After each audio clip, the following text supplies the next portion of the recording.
Hello and welcome back to the Basic Bee podcast. I love having you here each week. Sometimes we're solo, sometimes we're with guests, and today we have a guest. My friend Meagan Williamson is joining us for all things SEO for Pinterest. And yes, I'm leaving it broad because I have no idea where we're going to go, but let's find out to get there. Before I bring Meagan on, let me introduce you to her.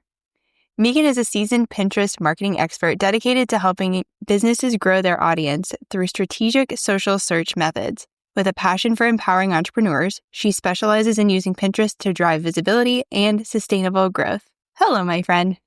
Hello. I just wanted to make the joke. I'm like, I'll get in that boat with you. Let's go. I'm ready. Row. Let's see where it goes. Yeah. Will we go in circles? Maybe. Probably, knowing us. And there's going to be lots of fun stories, so buckle up, party people.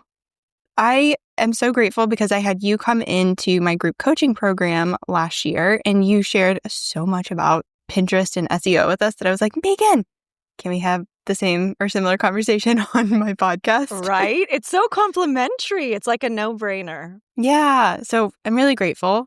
And I have lots of questions to throw at you. But of course, shove anything else in the conversation that you feel is important and helpful. We will meander through it. I'm ready for all your questions. So let's start off with you and Pinterest. Tell us how you ended up in this world.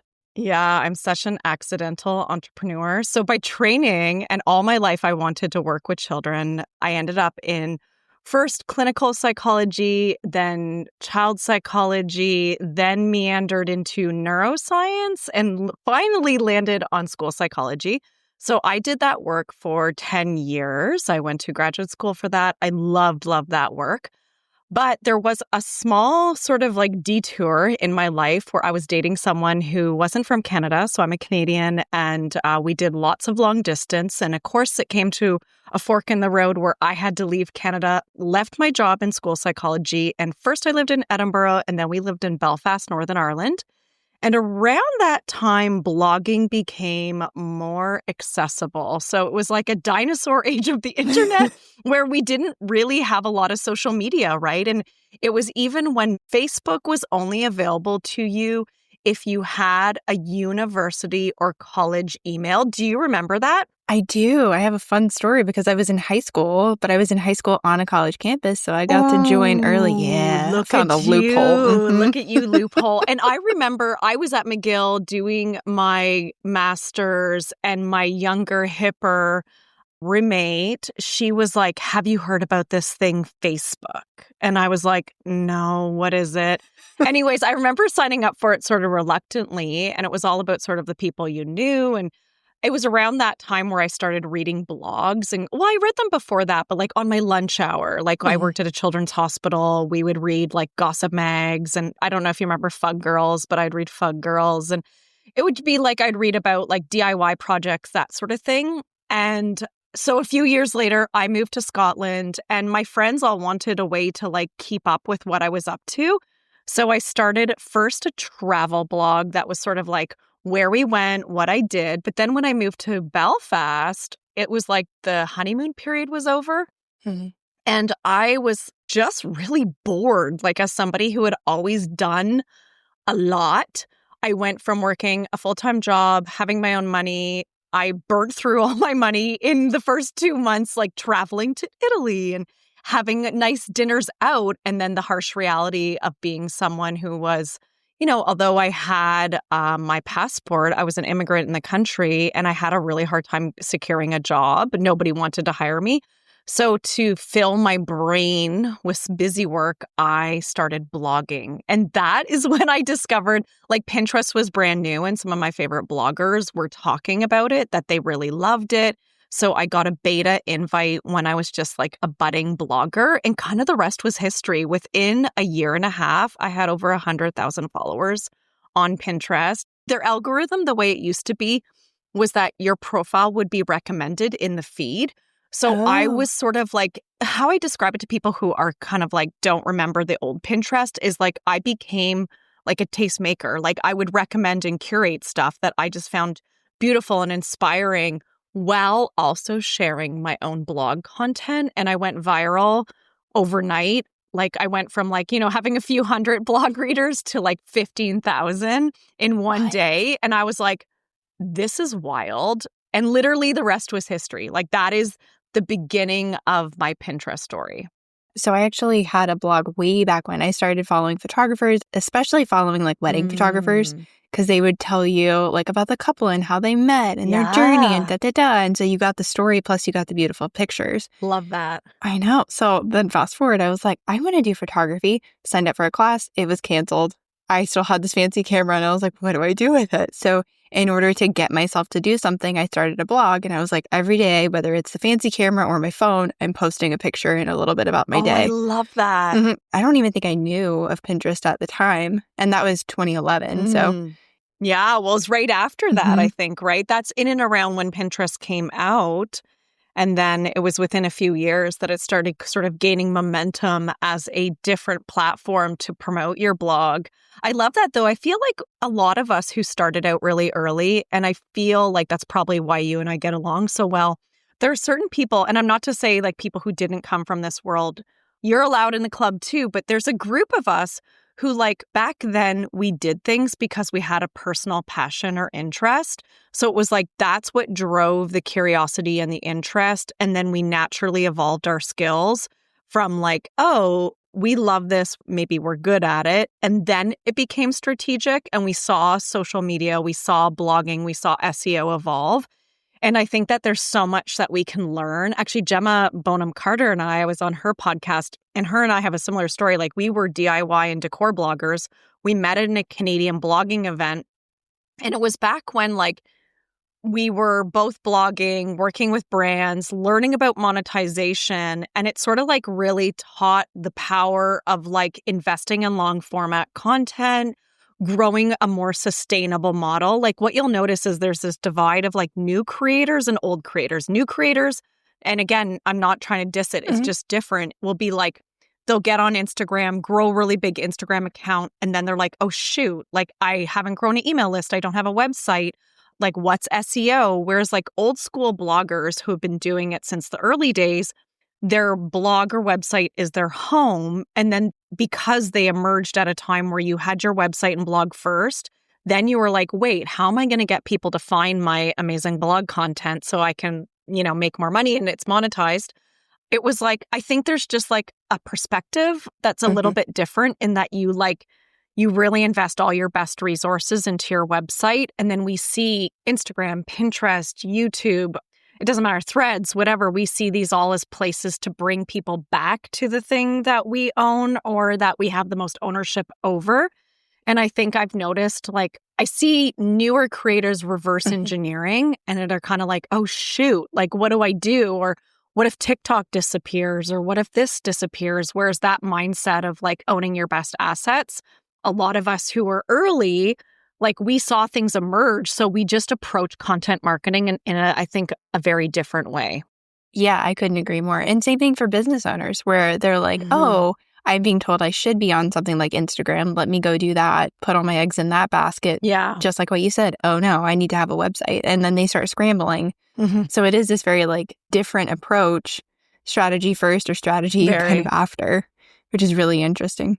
Yeah. So when we actually look at Pinterest today, they have Pinterest for creators and Pinterest for business, and it's segmented as sort of like two educational silos.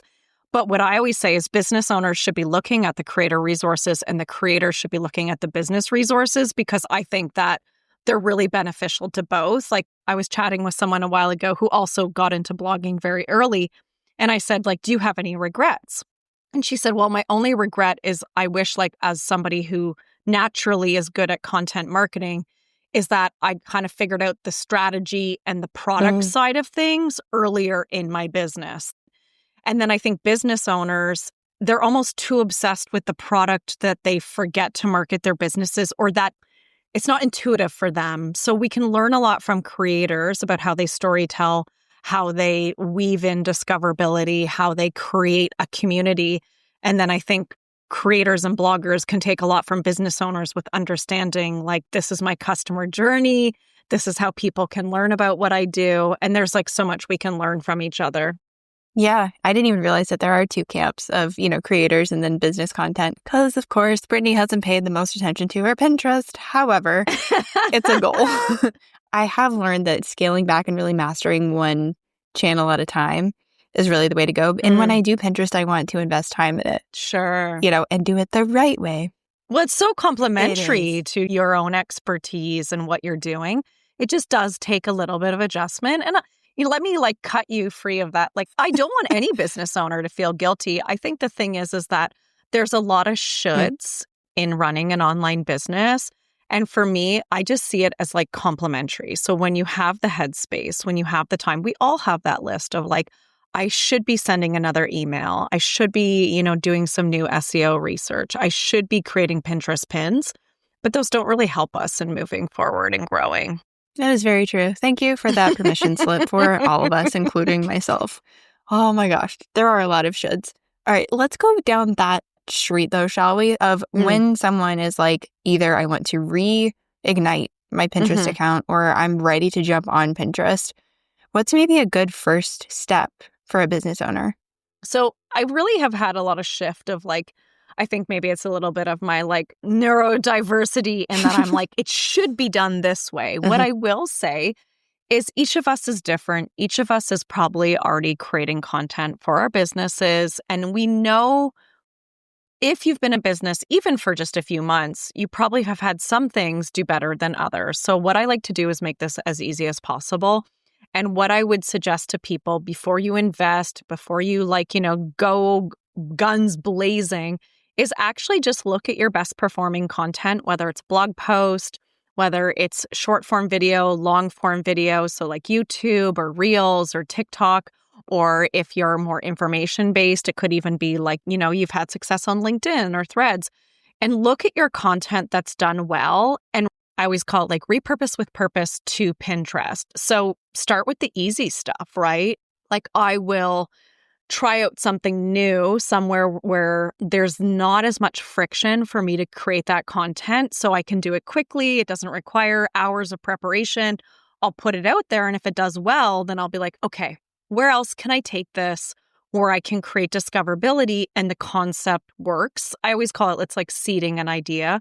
So if you're a business owner who's created content that does well with your audience, whether that means you're getting email subscribers, product purchases, clients, or even just people liking and engaging in your creating community, look at that content that's done well for you and then bring it to Pinterest and make it as easy as possible. So when I say that, you don't have to have a full Pinterest strategy. Done is better than perfect. So just think about how you could take that content and make it make sense for the platform you're bringing it to. So Pinterest is a visual search engine. Much like Google and YouTube, Pinterest is amongst the top 3 for from the beginning have been designed around discoverability and pairing problems to solutions. And so what I want everyone to think about is you don't have to do a huge amount of research, but I do want you to think about how your audience, customers, clients are potentially what they are searching for on Pinterest. So it's a little bit different. I get asked a lot, and I don't know if you get asked this, Brittany, but people will be well, I'm doing SEO. Isn't it just the same? Or I'm on YouTube. Is it the same as YouTube SEO? And we do see, if I was to be able to draw out a diagram on a podcast, we see this overlap. There's the 3 circles and there's overlap between the 3. But we do find that the consumption patterns and search behavior of our audiences are slightly different depending on what platform or where they are. And so on Pinterest, you'll get people not searching full questions. They'll just be searching natural wedding makeup, not how to do natural wedding makeup, just this short phrase. So we tend to see more shorter keywords being searched. And always remember that people are making decisions with their eyes. So as a visual platform, the same way that a thumbnail on YouTube grabs somebody's attention, you want to think about how you could visually grab their attention and get them to engage with your content when it shows up in their search results.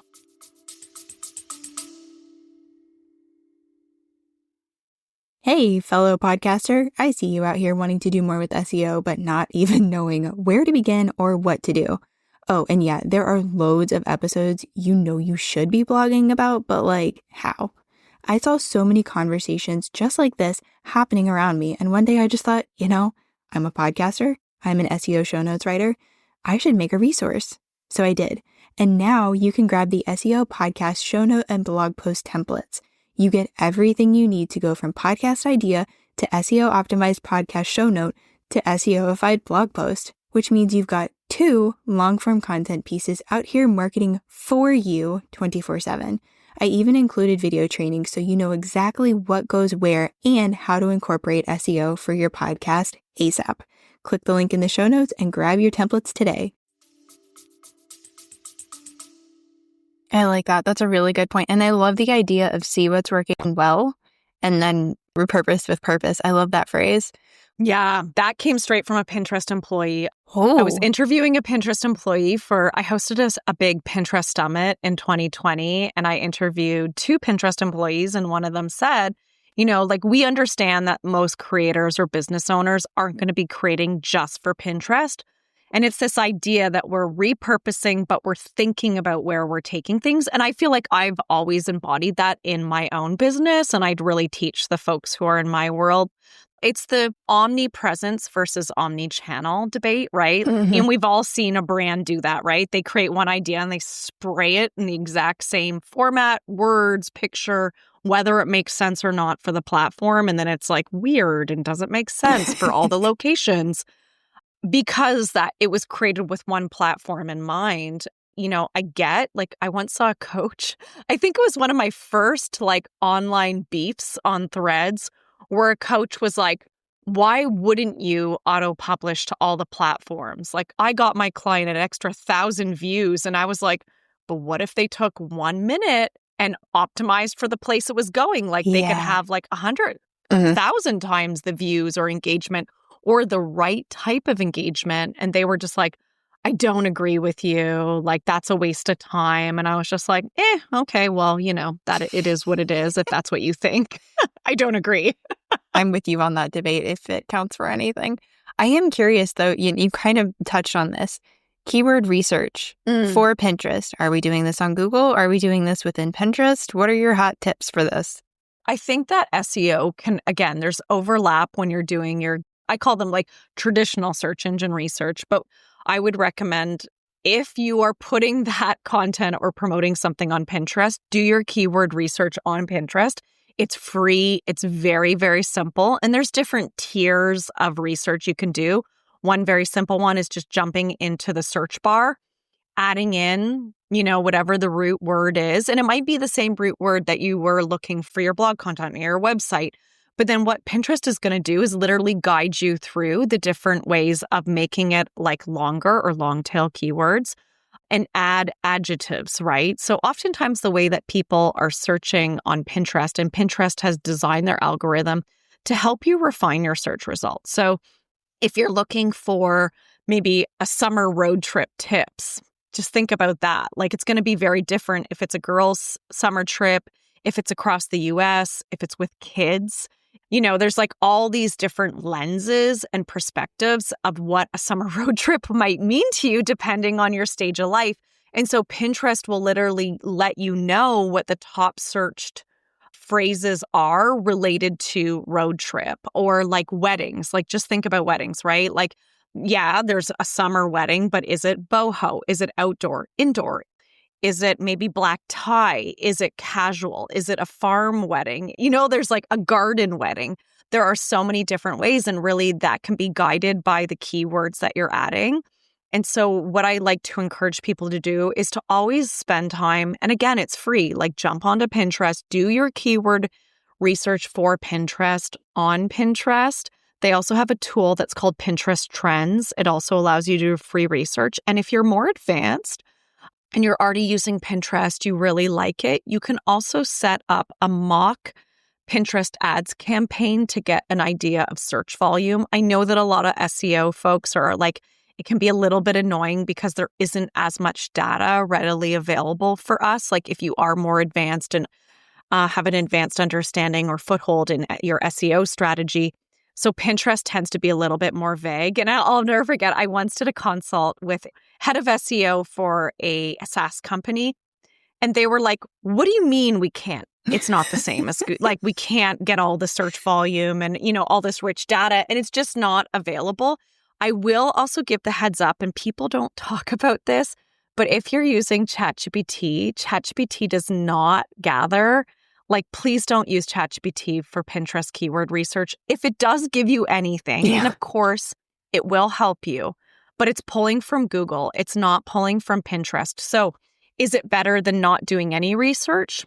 Sure. But what I would love people to do, especially because it doesn't cost anything, just open up Pinterest and start playing around with what keywords are being searched on Pinterest. And it's not even necessarily always about volume, I feel.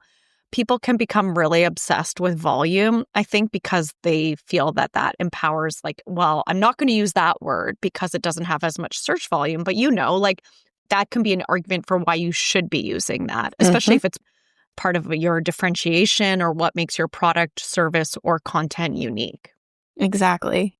Please don't go to ChatGPT for any kind of keyword research. Just don't. Know. If it's a starting point, okay, fine. But then go use a keyword research tool, whether that's for Pinterest, going in Pinterest, or going to some, website SEO keyword research tool.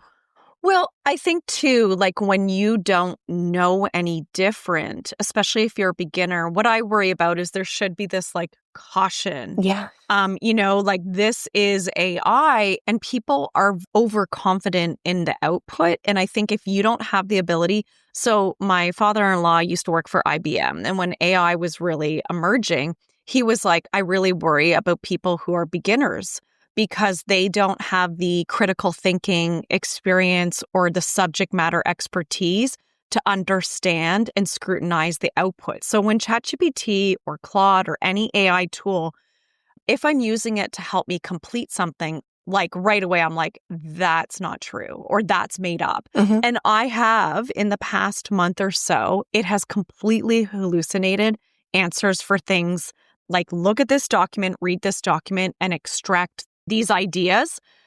No joke. I'm like, that's not in the document. That's strange. And I'll say, did you make that up? And ChatGPT will say, yes, I did. Oh my gosh, it'll actually admit to that? Yeah. So it's quite worrying that and I'm not trying to put people off, like AI is very powerful, but be very, very careful when you're using it. So I do see people saying like marketing roles are obsolete, or like you cannot replace critical thinking. And I think that sometimes when I look at, there's just like outdated information that's completely hallucinated, especially about Pinterest. And of course, I'm really, really glad that it has made platforms more accessible, but just remember that there are limitations and it will completely throw you under the bus. Did you hear about what happened this week? So this past week, there's an article about a summer reading list that appeared in 12 national newspapers across the U.S. about your 15 reads for this summer. People started writing into the newspaper saying, like, hey, I was really interested in that article, and I looked up some of the authors, and I can't find them. Like, these books do not exist. So somebody wrote an article with the aid of AI. It made up books, Brittany, and then 12 different national reputable newspapers published the article, and more than half of it is made up. And so nobody checked. The journalist did not check. How do you not do that? That's my question is like, what the crap are you thinking? Can you imagine your entire reputation? So be very, very careful because it's still happening, and you have to know sort of like what is good quality and when things don't make sense. Anyways, there's a little tangent, side story, but like it happens, right? Yeah. No, I'm glad you shared that. And that's my thing, is that go and use the tools in a way that they are supportive to you. Yeah. One thing that ChatGPT and all these AI tools are doing is if you try to use them for keyword research, first of all, if they're even operating from any kind of best practices, they're pulling from a group of people. I may say something different than 3 of my friends who are also SEO pros. We all have different strategies and techniques and things like that. And AI just doesn't understand the difference. No. Well, there's that piece of like, I think really good marketers, whether you're in Pinterest, SEO, Instagram, traditional marketing, advertising, is like, we all know that when somebody asks a question, it depends. Tell me about your business. Tell me what you're selling. Tell me about your content. What are your goals? How are you tracking those goals? And ChatGPT and Claude, and again, I use AI every single day in my own business. I don't want anyone to like mistakes about that, but it does not have the ability to scrutinize and take in context. And I think that ultimately, like, that is when you and I are talking or we're working with a client or supporting a student, it's always like, well, it depends. Let's talk about it. Maybe we'll see AI evolve. Actually, my background in neuroscience, like what I know about how the brain works and how we learn and that critical thinking, actually, it's why I will never, ever buy a self-driving car. Even Thank if I you. like the idea of it, I would not, because I think that there are just decisions that, of course, there's human error and mistakes that happen, but like there's just unplanned situations that you would need to, I want a human with critical thinking skills to be able to make that decision for me, or I make it myself in the end. Yeah, I could not agree more. All right, one, driving us back to Pinterest. Yeah. I am so curious because I've been dying to ask you this ever since I heard it a couple weeks ago. Someone was mentioning that they heard from another Pinterest coach, I don't even know who it was, that it's not a good idea to pin to, for example, like a course of mine or a digital product, anything that's paid. I would love to know, again, what's the nuance? What's your thought and strategy with that? It's an interesting thought. So I'll tell you what I teach my students or my clients. Ultimately, I think with most social media, and you have to remember that Pinterest is best used as top of funnel. It's not middle or bottom of funnel very often. So when we talk about bringing people to a paid product, you might know what my answer is going to be. It depends, Brittany. So this is what I will say. We do see people buying digital products from Pinterest if they tend to be lower priced items or budget digital products. So when I say that, I really mean under $100. If your product is on demand and offers a very like tangible solution to a particular problem, especially, it also really depends on what you're driving traffic to. Like, we see teachers selling lesson plans. Guess what? They sell directly. I have people who are selling planners and all sorts of interesting different types of digital products. I think like people like you and I we meet other people in marketing who are selling marketing courses. So our niche is quite small, but if you look at like the bigger scope of that, you could be in any niche or industry, we do see lots of people buying directly from Pinterest, but it is sort of one of those depends. I do find that higher priced items, it's just smarter to bring people into your funnel because they're cold. They don't know who you are. So when you have top of funnel traffic coming to your website and you're sending them directly to a $200 digital product, or even say it's $97, they're going to be like, unless that landing page is a long format landing page that has lots of context, surrounding information. Like, what I find is a big mistake that a lot of people who sell digital products, courses, is that they'll drive traffic to their digital product. It might be higher priced, and then the product page has little or no information on it. So they're just like, it has a high bounce rate because people are like, well, I don't know. Like, I'm not sure if I'm ready. So what we find is that most pinners are in the planning mode. So they're like gathering who they might want to buy from, who offers solutions. But the reality is that oftentimes it will be an assisted conversion. So they find you on Pinterest, but convert via your website, your podcast, your community, your email marketing. And so assisted conversions are really, really important. And that's part of that customer journey. So what I do teach is if you want to increase your sales from Pinterest, get them into the places where you are already converting your audience. And for some people, that might be Instagram stories, a Facebook community, your email marketing. If your website has a really high conversion rate, then you want to bring them to the places on your high converting landing pages and blog content. So I don't disagree with that person, but I've seen contrary. And, having worked with thousands of people, I would say it really does depend on the product, who their audience is, how much information and context is on the landing page or the product page. But I do see better like long-term investment in your funnel. That's where we really see something magic happen is like, they come in, they start to learn who you are, and then you stay top of mind. Like you have to move people from the top to middle and bottom. And so I think email marketing or another platform where you're really creating community and conversations and connection is just a no-brainer. So I agree, but I don't totally agree. I love that. No, I'm here for the nuance. All right, last question, and maybe it's a little bit more of an advanced one, but because I do what I do with SEO, I'm very curious about titling the images and potentially using alt text. It's been a minute since I've been on there, and I don't know if it's there or it's back. Oh, these are great questions. Okay, so it's back. This is actually really conflicting. So I consulted with a social media accessibility expert a few years ago, and their direct information, which I have screenshotted back then, was that if you're using alt text on your website, you do not need to use alt text on Pinterest as it's redundant. So it was a little bit confusing, but I was like, okay, that's from them. What's interesting to me is that I think the reason why there is an alt text feature right on Pinterest itself is for when people are pinning content that does not lead to an off-site. And then you should be making accessible to screen readers. So it's more important that you are making your website accessible by using the alt text feature. Please don't keyword stuff. It's awful, awful, awful for accessibility. There is a very large Pinterest coach that teaches that. I've asked them years ago to stop, and they told me they would not. I have no idea if they're still teaching it, but as someone who used to work in the special needs area, it's really, really harmful. Yeah. So there's that. Now, I was just talking about this with my students, naming your images. So here's the thing, is that we know that naming your images are good for your SEO. And oftentimes, like those signals between Pinterest and Google and all the other search engines, there is connections there and it is being tracked.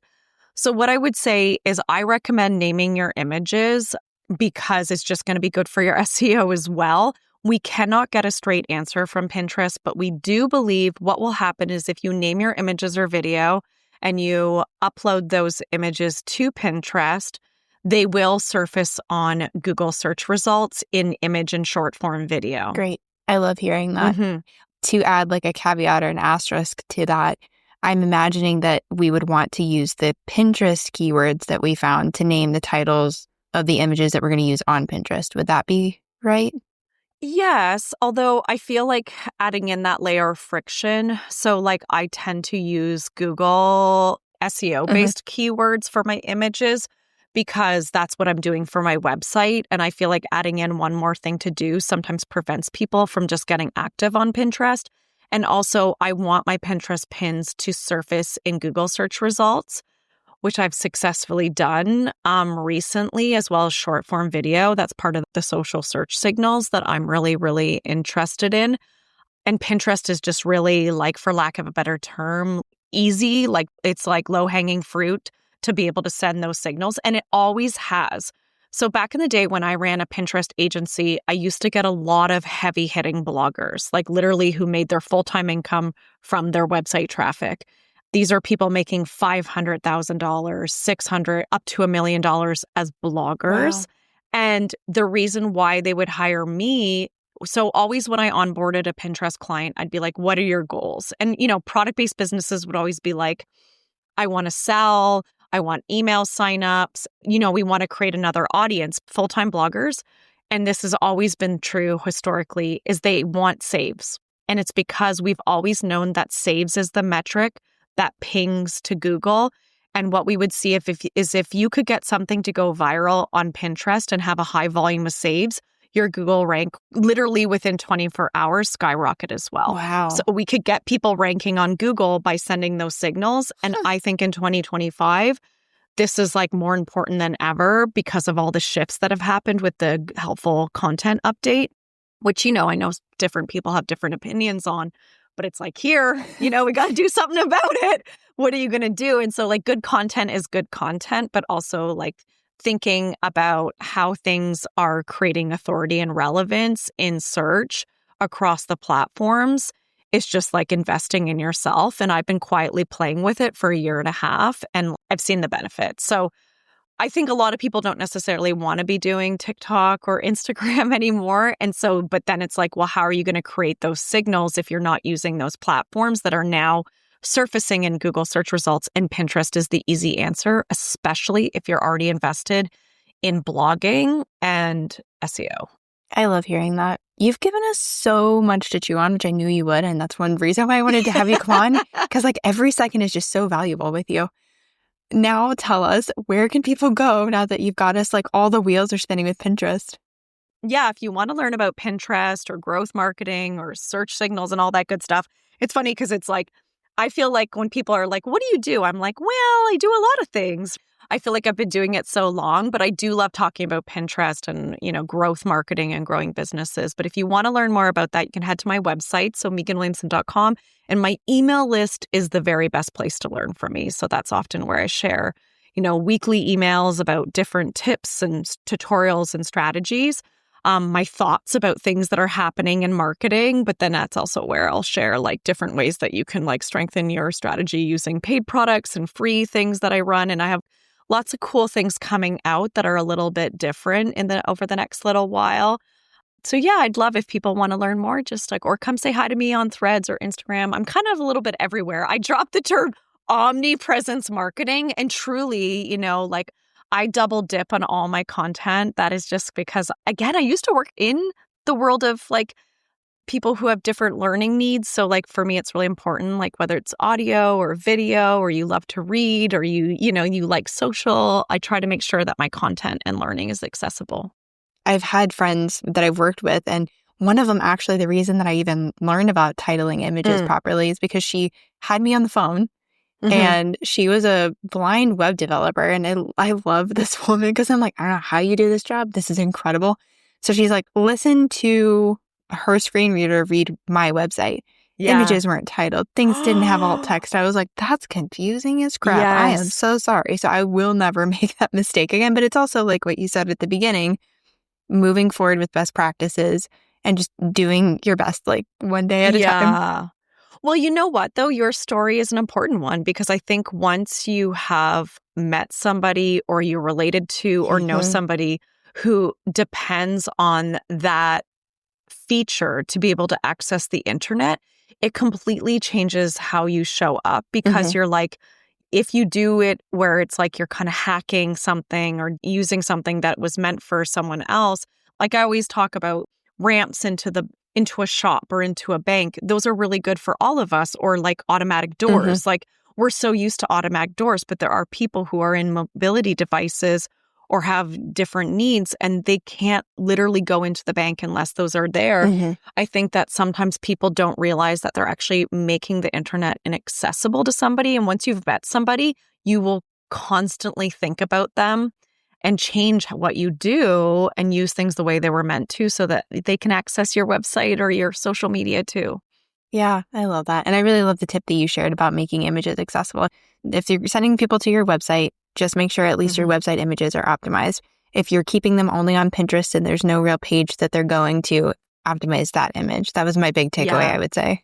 Yeah, I meant to say this earlier, that the way that Pinterest has set things up is they know some creators aren't driving traffic off the platform. And so to make their platform accessible to screen readers, that's why that feature, my educated guess, will we ever get that from them? No, but I believe that is what the idea. I would love to sit down for I was going to joke for an hour, but really I would need 3 days with some of their engineers to ask why did you do this? And that would be one of them that I would love to talk to their accessibility team about that. But that's my educated guess. I can't thank you enough for being here and for sharing everything that you did. Oh, you're so welcome. I'm so glad. Yeah, of course. For those of you listening, you have lots of things to act on. Go find Meagan. She's amazing to talk with. I'm always hanging out on Threads and I see her stuff. And she's got pictures of puppies all the time. Well, that is just the bonus. Right? Those are the cherries. We just gave those puppies back. Did you really? Yes, we respite fostered 3-week-old puppies last weekend. That's part of. So in my spare time, I volunteer in dog rescue because I love dogs. It's my way of giving back. And A perk is that I get to look at pictures of puppies every day. Honestly, it's like my guilty pleasure. And if I can help them find a home, that just is it's amazing. I love it. Thank you so much. I so enjoy talking with you. You're so welcome. Thanks for having me, Brittany. Of course. And I'll catch you next time.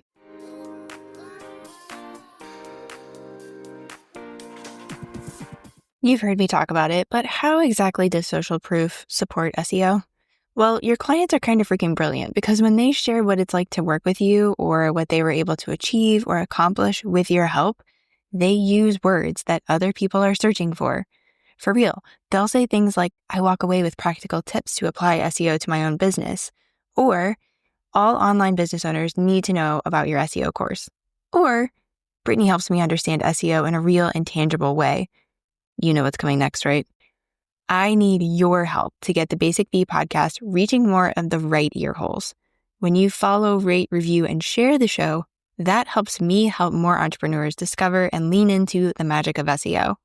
As a little extra incentive to write a review, once a month, I'll be selecting one podcast reviewer to receive a free mini SEO audit. You'll help me get discovered, and I'll do the same for you. Check the description for more info.